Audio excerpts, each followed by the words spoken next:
All right, Jacob. You were almost arrested today. What happened there? They came up and thought I was someone that I wasn't, I guess. Said fucking they wanted to run my name. And it was someone that was wanted, So someone looks like you. I guess. Right. Okay. Cool. Um, how long have you been homeless? I think like 7 years now. 7 years? Yeah, 6 or 7 years. Do you get used to it? Like, does it get easier? Yeah, it gets easier, yeah. Actually? Yeah. This year's probably the easiest. In what ways? I don't know, just like getting used to it, I guess. Just Yeah. like Yeah. finding spots to stay and shit. So. Yeah. And you're using substances right now? Yeah. What are you, if you don't mind me asking, what are you using? Just carfentanil. Yeah. How did that start for you? Um, just people that I work with, I guess, is working with a roofing company, and then they all did it, and then I got involved with it, living with them or whatever, and then I just started doing it from Yeah. then on in. So How old were you? And how Probably, old are you like, now? early 20s, I think. Like 32 now. Right. So. And did you kind of like start with other substances like drinking, or did you just go straight Oh, to that? Yeah, I used to be an alcoholic and a pot smoker when I was like younger. Like my parents grew dope and that, so I was a dope grower for a bit, and then they legalized that, and then couldn't really give it away anymore up here in Canada, and then Yeah. yeah, I was drinking with like obviously the profits that I made from that, like alcohol every day, and then ecstasy, cocaine, crack, like pretty much mushrooms, like almost everything. Like, Yeah. so. And have you ever tried to stop or get off of it or wean off anything? I've tried a couple times, yeah, but it never really works. Like, you try getting on methadone, and then you wind up realizing that you're gonna be addicted to that for the rest of your life, and then Right. you can't get off that, and then you're pretty much stuck on opiates. So. Yeah. And have you tried weaning off? Yeah, I've tried weaning off, but like I have weaned off quite a bit. Like I was injecting, and then I stopped injecting. Oh, you so were I'm not injecting. injecting anymore. Just smoking it. So it's probably better. Like you said, the cops see me in the one photo. I look really rough. I look a lot better Yeah. now. So. That's amazing though that you were able to stop. How did you do it? I just stopped doing it because it's a lot of shit that's in the supply right now that's not good. You don't want to be injecting it because people are starting to get like big abscess and losing like limbs and shit like that. So you don't really want to be shooting any of that shit into your arm, like the trank and shit. So. Yeah. Was that the xylazine stuff that's causing that? Yeah. Right. I mean, that must have been extremely challenging, even though you had the reasons to stop. Most people, they have reasons, but they can't stop. It doesn't matter. Yeah, it's just the fact losing a limb to infection to me seems pretty, like, you wouldn't want to lose a leg to infection because it's extremely painful and your leg starts stinking and it just looks like fucked up. So. Yeah, it wouldn't be cute. Yeah. You think it would be cute? No. It could look cool. No, I've had a couple friends where I've seen their legs and like it's so bad that you can't like get near them. Like you can smell them in the room. Oh, It's seriously? so bad. The same thing with my one buddy. His leg was so swollen up and it actually looked like it was gonna fall off. And if he hadn't have gone to jail and like they hadn't have hit him with antibiotics or whatever they did in there. I guess the Yeah. doctors did in there. His leg's apparently back to normal now, but yeah, he probably would have lost it if fucking Yeah, he he kept could have going. got, sorry to interrupt you. He Yeah, could have got, or sorry, yeah, gangrene. It just, literally, you're dead. yeah. You're dead. Hey, what up, Bobby? So, I was gonna say something, but I won't. You're a beep. I wanted to ask you a different question. What was your childhood like? I'm sure you would have never predicted this to be in your future, obviously. um, no, but childhood was like growing up. My parents had me out shoplifting probably when I was in grade 4 or 5.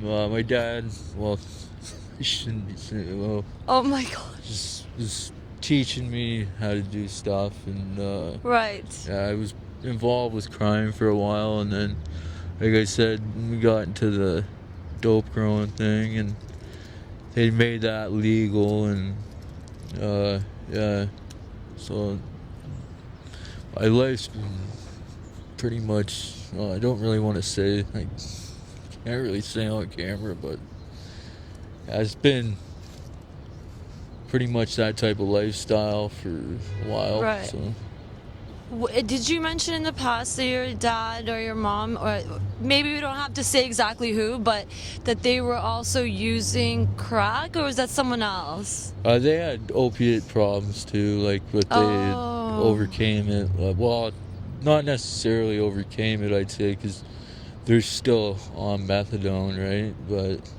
Right. they've overcame it and kind of gotten out of that lifestyle. But can never, if you're still on methadone, I'd say you can never really say that you're totally clean because it is an opioid, right? Right. But yeah, they've stopped using and they're just on that. Yeah. And I guess that didn't deter you from stopping yourself from doing it yourself. No. And have you ever used with your family members? Oh yeah, like when they sent me to go live with my uncle had a pretty bad cocaine addiction. So I started smoking crack with like him and his buddies and that. So you were surrounded by that. Yeah. And how about now? What is something you look forward to? There's probably some things I shouldn't talk about, but I guess probably trying to get housing or whatever, and just figuring out a way to make like more money or whatever, and Did you get on the list? yeah, I'm on the list. Yeah, I do have a worker that's. It takes a minute. Yeah, it takes quite a while from what I've heard. Like, some people have said it could take up to like 7 years Yeah. or whatever. I've had some buddies that have been waiting for quite a while. So, but Would you want to do like construction or any like? Would you? Is yeah, that something I've already you're? done construction and that. Like, I know how to do all that, like carpentry and shit like that. Oh, you've done carpentry? Yeah, I was a roofer too. And, Roofing is. My yeah. dad used to do roofing, and it's super hard. Yeah, it's hard. And it's pretty dangerous. Like, I had a couple of my friends fall. I remember I had my one boss fall. It was like one story, and he fucked himself right up. Like, he had a punctured lung. Oh, wow. Fucking, it was only one story. Like, you wouldn't have figured that he would have got injured that bad. So I remember back when I was young, I used to jump off roofs that were like one story, and nothing bad ever happened, but I guess it was the way he landed. He got fucked right up, like, Yeah. so. But But so you could sort of say that it is something that you think it's on your mind sometimes. You're like, I wish Yeah. I could do that again. yeah, I guess I just have to go and probably talk to some of the older Yeah, that people makes that I know that sense. were involved with it. Yeah. Uh, And do you have any good friends out here? Is there a community here where people support each other, help each other? yeah, kind of to an extent, yeah. So, Yeah. yeah, it's just all about, I guess, who you know. So, Yeah, I mean, I've heard from a lot of people how they don't have any friends, that, it's so impossible to have friends out here, and I can imagine why. yeah, it just depends, like, I guess, in this lifestyle, like, if you fuck a lot of people around and that, like, they're not gonna, you know, give you any help back, obviously. So, like, you have to be someone who's solid, and, like, if you're a goof or whatever, they're not gonna, word's gonna get around, and then people aren't gonna try and help you or deal with you or anything like that. So, Yeah, word travels yeah. quick. And say there's people who want to get sober, that say they get on methadone, they get to a dosage that works for them. It's like, how are they going to stay sober in an environment where everyone's using? Yeah, well, that's the thing. Methadone in itself, like, once you get on it, like, when I first got on it, I was getting high for, like, the first 2 or 3 years, and I still even do, like, if I don't do any drugs that day, I will get somewhat of a buzz on it, because I'm on, like, 160 mils.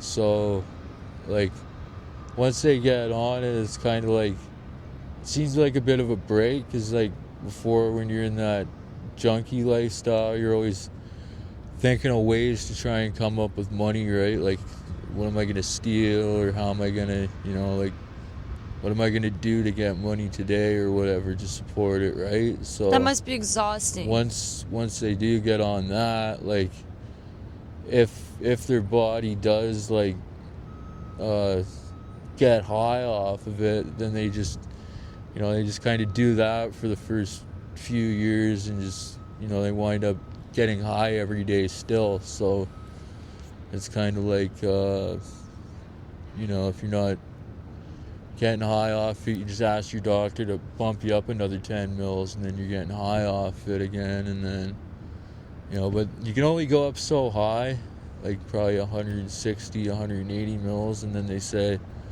you got to stop. And then, then once you do stop getting high off of it, then you gotta start using other drugs to feel the buzz, right? So if that's what you're still chasing while you're on it, then you're still gonna have to do fentanyl or whatever you're doing before that. Yeah. Do you hit a So, plateau, like a point where that's it? Or um, just, like, if you keep using on top of the largest dosage for methadone, yeah, what do you do then? yeah, like, if you want to still get high and you're not getting high at the highest dose of methadone, then you Yeah. gotta use more fentanyl or heroin or pills or whatever you're using, But you right? can no longer go back to the doctor and say, look, my tolerance has gotten even higher. If you've got a good doctor, they might bump you up a bit more, but that's about it, right? So Yeah, that makes sense. some doctors are dicks, and they won't bring you up anymore. So Yeah. And I'm sorry, did you say that you were still using methadone or not yeah, anymore? I'm still on it. Yeah, Yeah, and that's obviously helping, but you're yeah, still like, if using. I don't get any down or whatever, like, I won't get sick or nothing like that. Like, but it's like I said, even when most of these junkies say that they're sick, it's just like a guilt trip thing. Like, most of them aren't really, like, sick or Sick, whatever. yeah. Like, if you're sick, you're, like, sick to the point where you can't get out of bed or whatever. Like, I've been, like, sick to the point where I haven't had my methadone drink and fentanyl, and it's like my arms and my legs are literally, like, cramping up to the point where I can't get out of bed. And it's, like, painful. Like, you can't even, like, wipe your ass almost. You can't even Oh, yeah. reach around. It's that bad. And then you can't get out of bed to go see your doctor unless I have some fentanyl there to get me to the doctor. You're literally immobilized. Yeah. And then you have like the RLS, the hot sweats, can't stop moving. It's literally Yeah. the scariest thing Yeah. that there may be on this planet. Yeah, it's like worse than the flu. Like probably 5 to 10 times worse than the flu when you do get to that point. So Yeah. yeah. And Like I said, if someone comes up and they're still walking around saying that they're sick, they're not like really to that point. It takes probably clearly like you're walking. another week probably to a half week to another week for them to probably get to that point. Yeah, So I understand that. It's our friends in the back. Hopefully they don't say anything. oh And yeah. And how about, are you keeping in touch with family, or are you guys sort of distanced now? I haven't talked to my parents in a bit. Like it's been a little while. Probably a few years, I think. Wow. But yeah. You think about them? What? Yeah, sometimes, but just they're mainly like assholes, so I don't really talk to them that much. They just bitch about shit. So Yeah, they're obviously going through their own addiction struggles, so yeah. it's hard not to be empathetic towards that. Yeah. But yeah, thank you so much for talking with me. I appreciate you being honest, and yeah. Yeah, it's nice talking to you too.